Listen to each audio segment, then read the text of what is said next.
I've made Coach Tomlin look bad, and that is my fault, and that is my fault only. I've made my teammates look bad, and that is my fault only. And I made the Steelers also look bad, and that is my fault and my fault only. So unwillingly, I've made a mistake. For the land of the free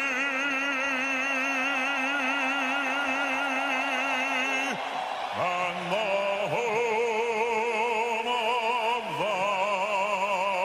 the brave. Alejandro, I really hope that you see this message. We, the American people, we do not believe that you made a mistake. If anything, you're the only one that did something right this last Sunday. Let me tell you why this is troubling to me. And it's sad that in this country, if you want to be patriotic, somehow you even have to argue with somebody about that. There should be no argument. Nobody's arguing the other way. The agreement to make it fair is that people don't participate at all in it.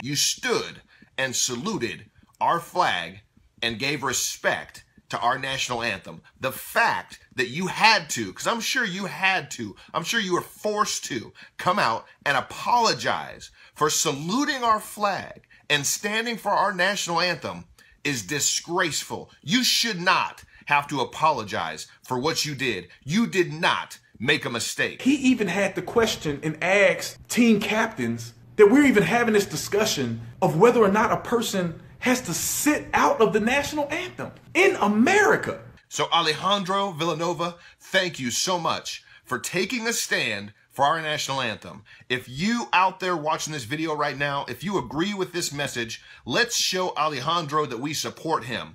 Let's see if we can get 100,000 shares and over 1 million or even 10 million views of this video. And let's believe that Alejandro sees this and he says, thank you, America, for standing by me, and thank you, America, for supporting me, because we do.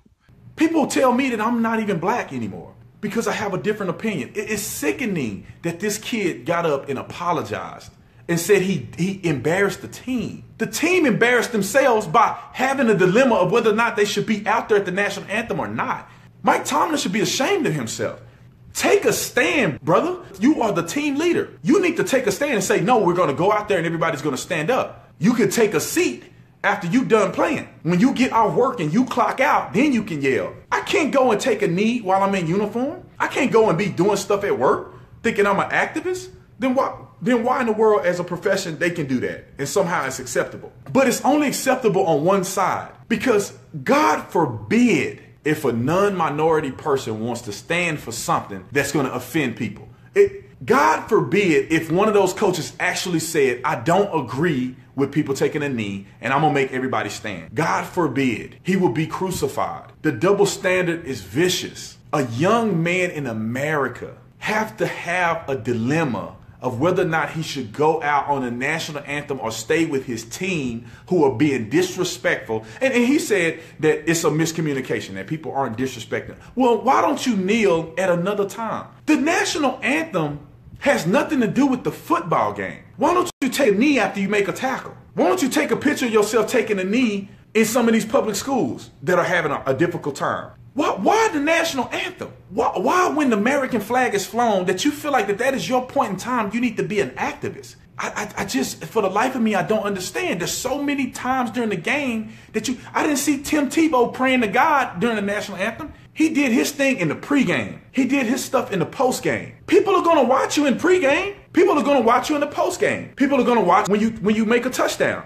If you make a touchdown, you hold your fists up, then, I think it's ridiculous if you want to make a political statement while you're doing a professional sport. But if you want to do that, that's less offensive than doing it during the national anthem. And again, when is it going to stop? Are you going to kneel forever? Where is the resolution? When are we going to accomplish what you want us to accomplish and you stop taking a knee on the flag in the national anthem? After taking African American studies classes, I was guilted into feeling like if I don't support all black people, then I'm not black anymore. Nobody said nothing to Colin Kaepernick when he did it, when nobody else on the team was doing it and he was doing it by himself. That wasn't a team effort. He wasn't being a team player. That wasn't right. He didn't consult with leadership. He didn't consult with the team captain. He just decided on his own he was going to take a knee on the sideline. And God forbid if someone was to challenge him from taking a knee. But then this kid will walk out and salute the flag, and somehow he has to apologize in a press conference.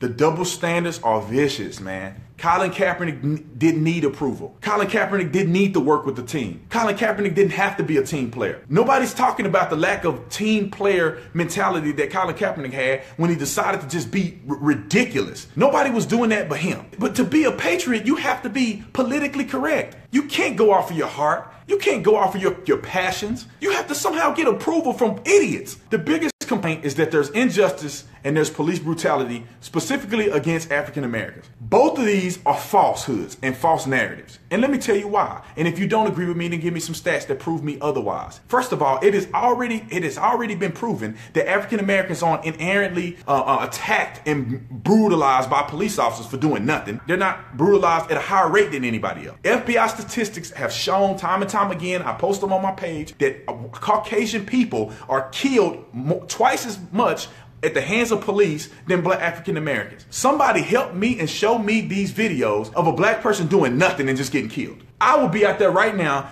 ripping a flag if that was true. If in our country, cops can just run up on black people and kill them and get away with it, I would move out of this country. Let's talk about oppression. Okay, it's very hard for me to see oppression when we got HBCUs, all black colleges, we got black only scholarships, black TV stations, black radio stations, black award ceremonies, Black Month. The richest athlete in the world is a black man, Mayweather. The richest female, probably the richest woman in the world is Oprah Winfrey, who's black. The top cities in the country, law enforcement, Phoenix, Dallas, Fort Worth, all black chiefs. Somebody help me with this oppression. The president of the United States was black. He appointed I don't know how many black people. I'm trying to find oppression. You know, I bought a house, no problem. I was a spokesperson of my department and I only had 2 years on the department. If anything, there was a benefit for me being black. They needed a minority representation, so they picked me.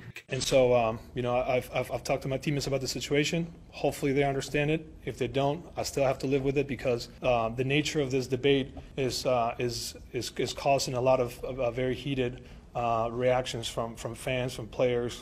The nature of this debate is causing very heated discussions and arguments. You know what? But when it's coming from players that are making insane amounts of money, when our military go off to war and lose limbs, lose arms, lose legs, or lose their lives, and then they come home draped in an American flag, those players need to shut their mouths. If you want to protest as a player, and I hope this gets shared and NFL players see this, if you want to protest as a player, do it off the field. Go hold a press conference. Go down to the inner city of Chicago and some of these other inner cities where the crime, the black on black crime, is through the roof, and hold a press conference. That's what you need to do. And it's undeserving to all the players and coaches from this organization.